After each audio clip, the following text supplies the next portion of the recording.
For decades, Atlantic Canada has depended on imported energy. Oil, natural gas, even coal has been shipped here from elsewhere to power our homes, our industries, and our economy. But now we have a chance to flip the script, to become an energy exporter. While we already export some crude oil from offshore Newfoundland to Europe and the US, there's something else, something that's abundant, something that's renewable, that could be our next big energy export. And that's the wind. Not wind itself, but something made from wind. Some of the strongest, most reliable wind resources in the world are right here in Atlantic Canada. And that wind can be converted into green hydrogen, a fuel that countries like Germany see as essential for their energy transition and also for energy security. Demand for green hydrogen in Western Europe is growing. Governments are setting ambitious emission reduction and renewable energy targets, and industries are looking for reliable, large-scale hydrogen suppliers. That's why a wave of green hydrogen projects have been proposed across Atlantic Canada. Projects that could turn our region into a global leader in green energy. But potential doesn't guarantee success. For green hydrogen to take off, the economics have to work, both for hydrogen producers in Atlantic Canada and also for buyers in Europe. Infrastructure, investment, regulations, policies, and buyers all need to align before the first shipments leave for Europe. So what will it take to close the gap between the ambitions of hydrogen project developers in Atlantic Canada and commitments from European buyers for enough green hydrogen to make these projects viable? To help us answer that big question, I'm joined today on our first transatlantic episode of Atlantic Canada's Hydrogen Journey by Trent Vichy here in Canada and by Lucas Schufelen in Germany. Trent is the founder and CEO of Everwind Fuels.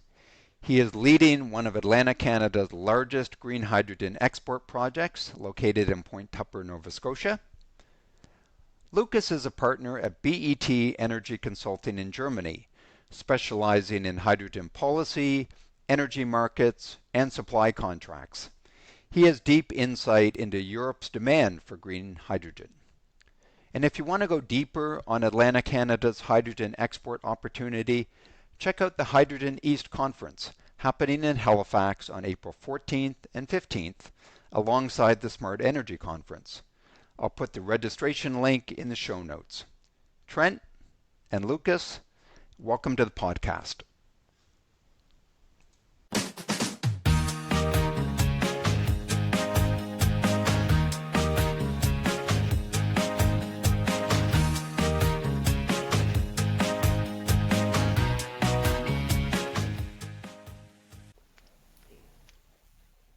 To start, Trent, can you tell us how you came to be the founder and CEO of Everwind Fuels?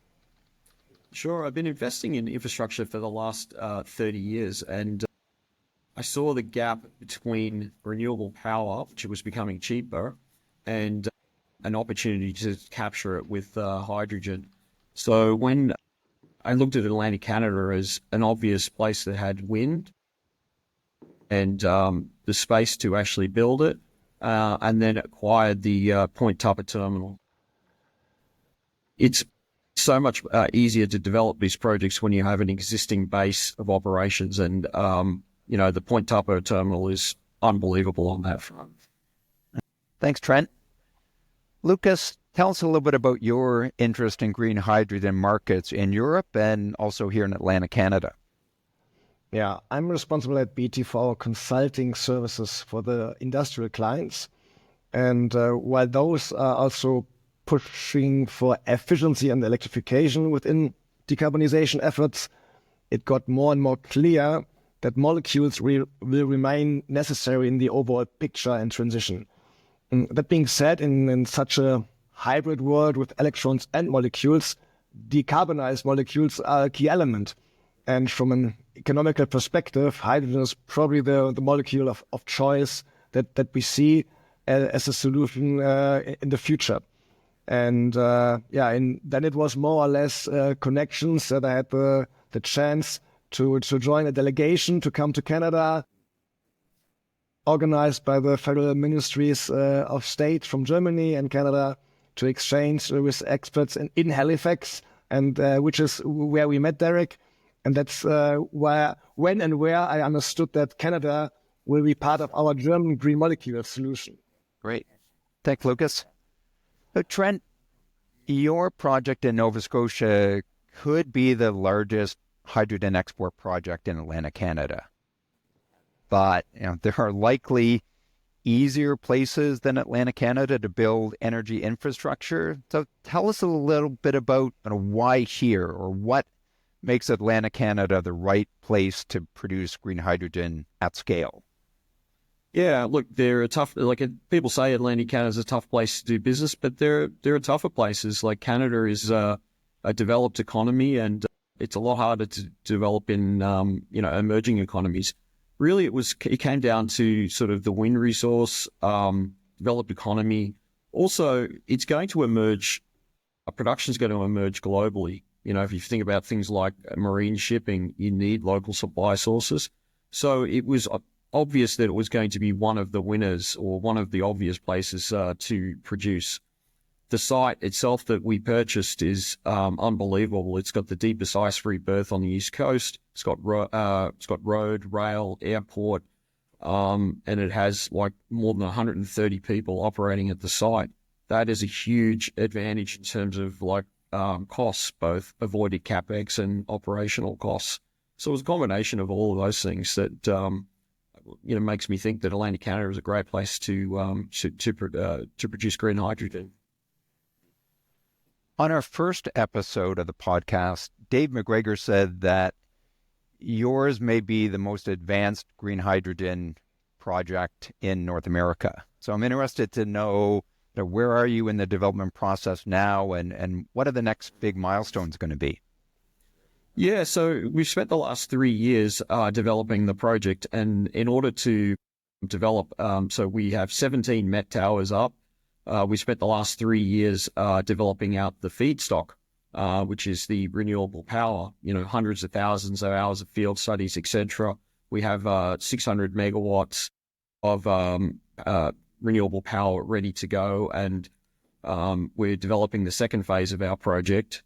Last spring, we completed FEED, which was 100,000 hours. We're actually tweaking that at the moment in terms of making it more efficient. One of the things that we've been saying and we're seeing now is that technology will improve. So sitting here today, the next steps are getting to FID on the wind, and then doing some tweaks to our engineering, and then completing offtake. So we're really about driving down the costs. And we've spent 200 million Canadian to date developing the project. We have a huge team, and it takes a huge amount of work to pull it together. But we're progressing well. So you talked about offtake, so maybe this is a good time to bring Lucas into the conversation. So when you're looking for offtake, you're looking over to Europe and probably Germany specifically for customers. So Lucas, you work with European industries that are looking for green hydrogen. Why are these customers in Germany or industries in Germany interested in Canadian hydrogen? Yeah, let's say comparably to or in difference more or less to Canada, Germany has not the best geographic conditions to produce. Meanwhile, we want to transition and are ramping up demand side more or less as a first mover, I would say, on scale at least. While there will be also production capacity in Germany coming up and is currently built, we will additionally need volumes to come from outside. That being said, the European hydrogen backbone won't be fully ready until 2030 plus. So there will also need to come imports from out of Europe to the harbor infrastructure in Netherlands and or Germany. And that will probably bridge at least our need in the early years, at least to get it rolling for us. Okay. And what do you think gives Atlantic Canada a competitive advantage over some other global players in green hydrogen exports? Honestly, obviously, it is a price-sensitive discussion, and as Trent rightfully said, and I looked at it as well, being in Halifax and Nova Scotia, it's good wind conditions over there that drive down LCOH and make it more attractive. Besides transport costs, to generate hydrogen or produce hydrogen over at your place in Canada, and to ship it to Central Western Europe. And further, you have an interest in establishing such a hydrogen economy in Canada now, and are also willing to move now, which is not the case in all of Europe or globally. And as we can see today and hear from Trent, they are willing to get it rolling. And with your government also backing that first steps that are necessary and need to be funded to some extent as a first mover, that is a clear fit for us. So we've heard all the good news that, Trent, everyone wants to produce green hydrogen. Customers in Germany or industries in Germany are interested in buying it. So Trent, what do you think the biggest unsolved problem is today that's getting in the way of making green hydrogen exports to Europe a reality? Like, is it infrastructure or subsidies or policy or buyers, or maybe it's some combination of all of those? It's a combination of all. It's a combination of all of them, and so we've made a lot of progress in the last 3 years. So Canada has passed ITC tax credits, which is huge. Local governments in places like Nova Scotia and Newfoundland have progressed their policies and done an amazing job to promote the industry. But some of it is getting equipment manufacturers up and running and delivering efficiently. It's the receiving infrastructure to receive the product, which is coming along in real time at the moment. Policy as well. And policy and price are not unrelated. Europe has a huge stated demand for hydrogen, but not at any price. And so I think that what's happened is you've seen a stated demand for a lot. And then when you try and ramp up an industry from scratch, you're looking at prices that aren't sort of where they're going to be over time. And so there's a little bit of a put and take in terms of how that's playing out. But you're seeing contracts being signed today. So like in the last few months, you've actually seen refineries signing up for domestically produced European hydrogen. And you're starting to see auctions happening for imported. So you've seen 2 H2 global auctions already. So it is actually ramping up. Nothing ever happens in a straight line. It always starts with small pieces and then it ramps up like an S-curve. Well, that's encouraging. So Lucas, when people think about hydrogen, they might imagine, cars running on fuel cells, but that's likely not where most of the hydrogen is going to go. So from a European perspective, can you tell us where or what green hydrogen is most likely to be used for in Germany or other parts of Western Europe? Yeah, I don't see cars running on fuel cells in the next decade or so. It will probably be a combination of normal cars and e-mobility.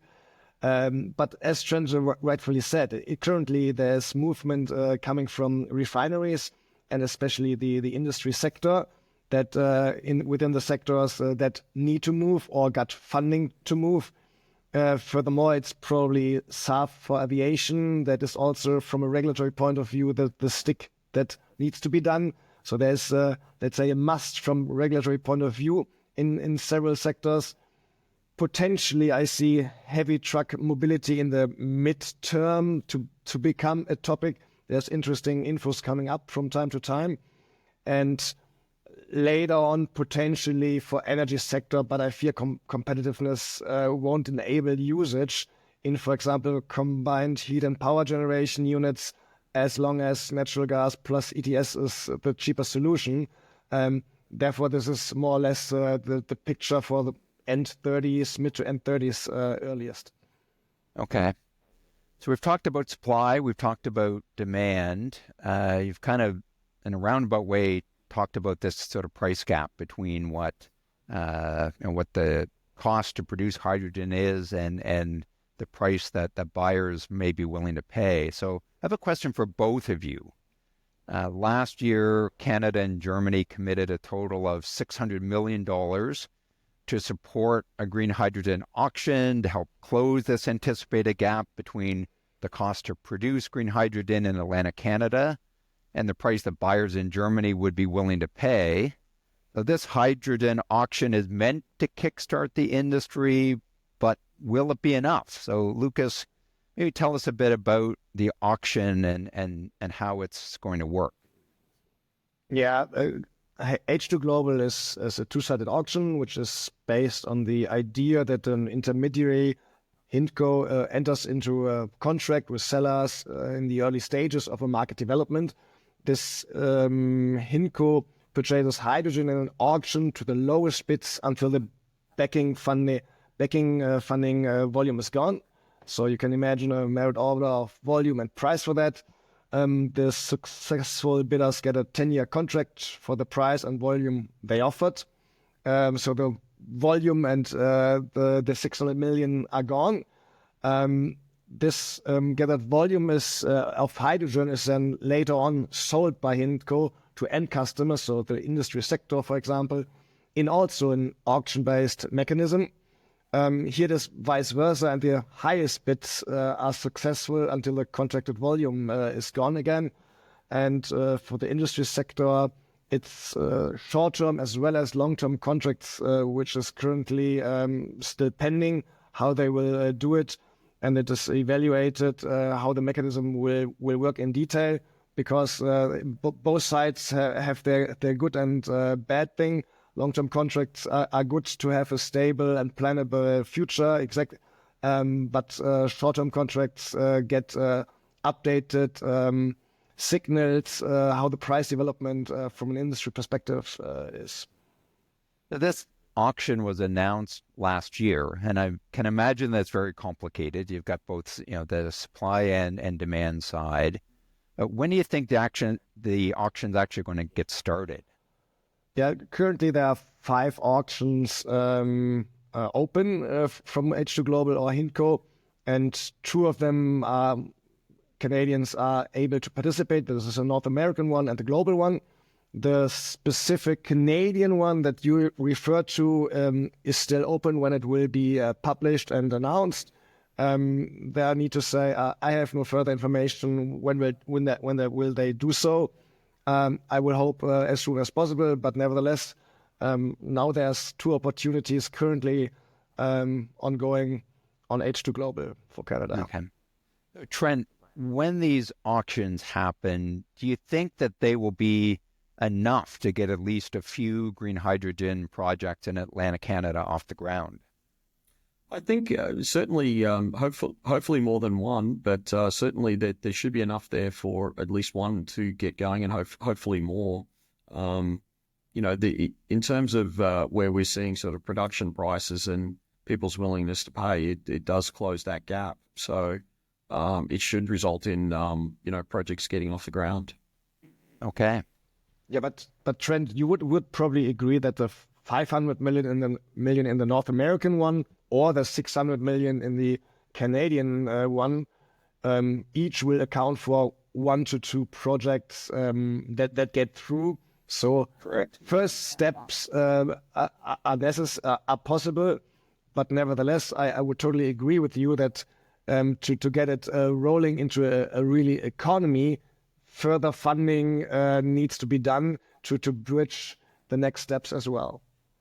Yeah, I think that's right. But I also think that, to talk about our project, getting the first phase of our project up and running is good. But what that does is actually it brings economies of scale for future phases. So, we're developing our project so that the cost of what we can produce comes down over time. And we're seeing that both in equipment, the efficiency of delivering that equipment to the site, and also just from scale of operations.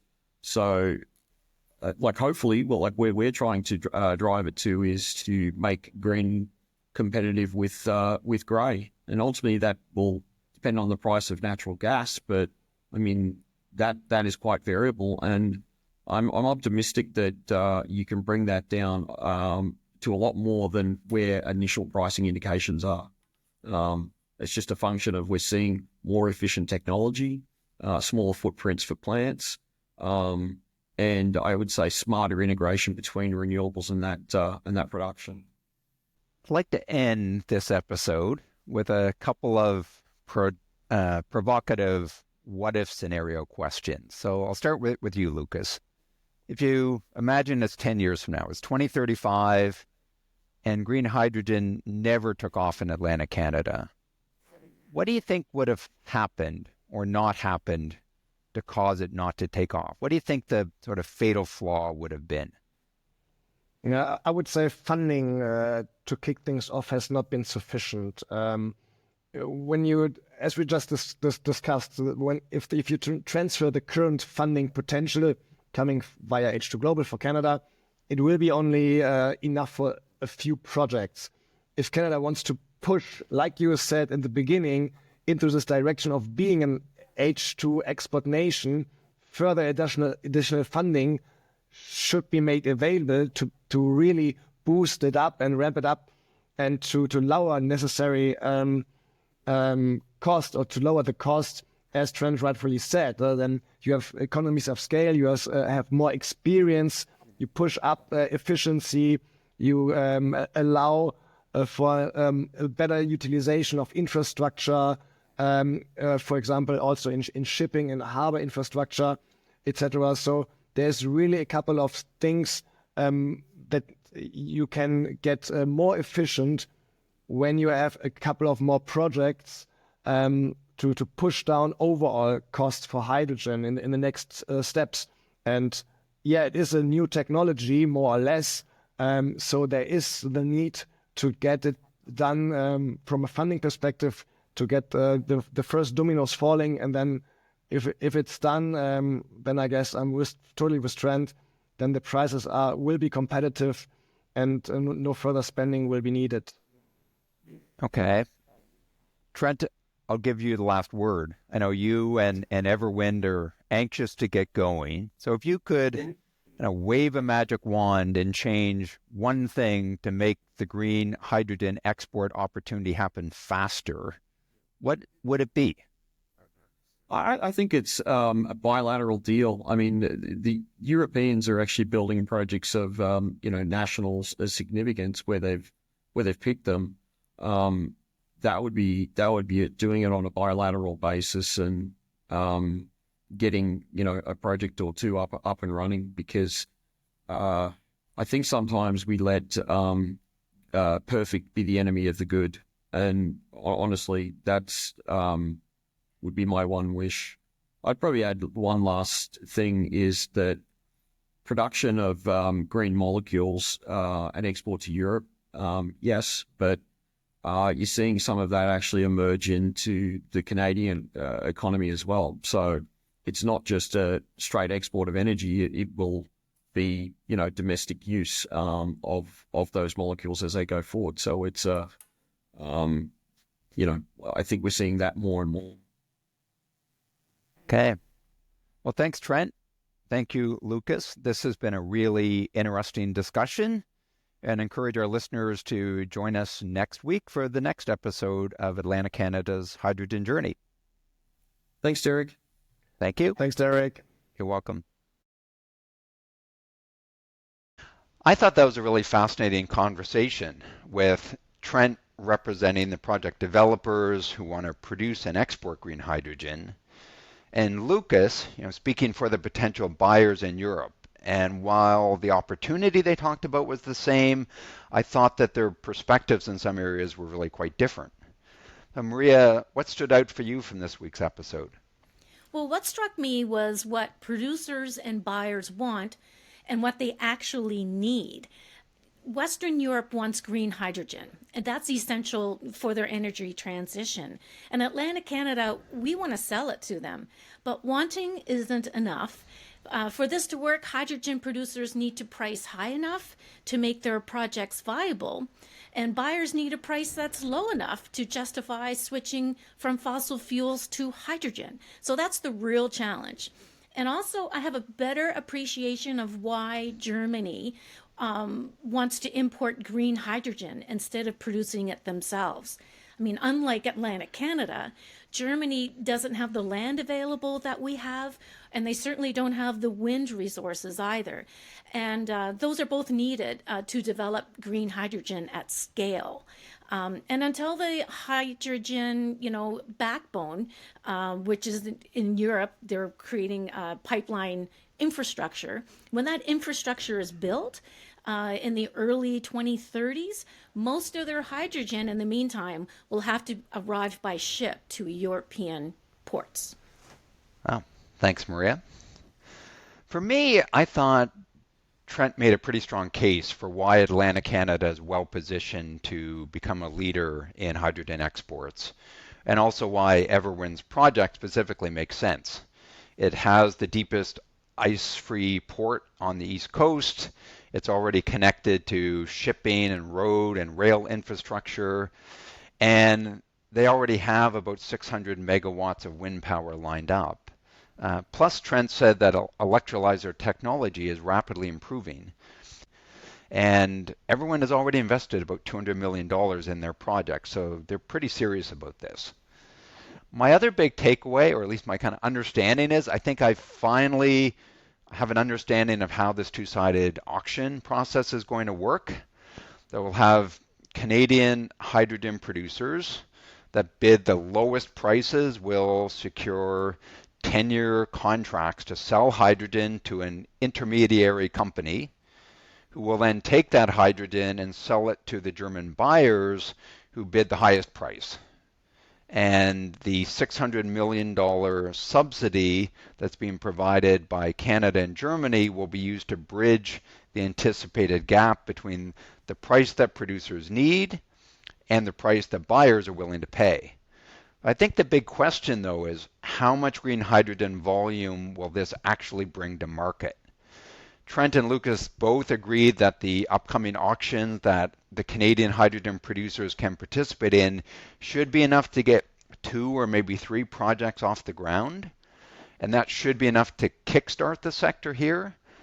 But long term, Lucas and Trent both said that more funding is going to be needed to scale up production and to drive down costs. And if Atlantic Canada wants to become a leader in green hydrogen over the long term, we really need economies of scale. Well, that's very interesting. I never knew that the electrolysis technology is getting better and better all the time. For listeners and watchers who are out there following us along and you're curious about Atlantic Canada's hydrogen future, make sure you can attend or register for the Hydrogen East conference that's taking place at the Halifax Convention Centre on April 14th and 15th, so it's coming up soon. It's happening alongside the Smart Energy Halifax event. And we will put the registration link in the show notes below. And Derek, thank you so much for having wonderful guests on today's episode, and thanks for hosting today. Thanks, Maria. We'll talk again next week.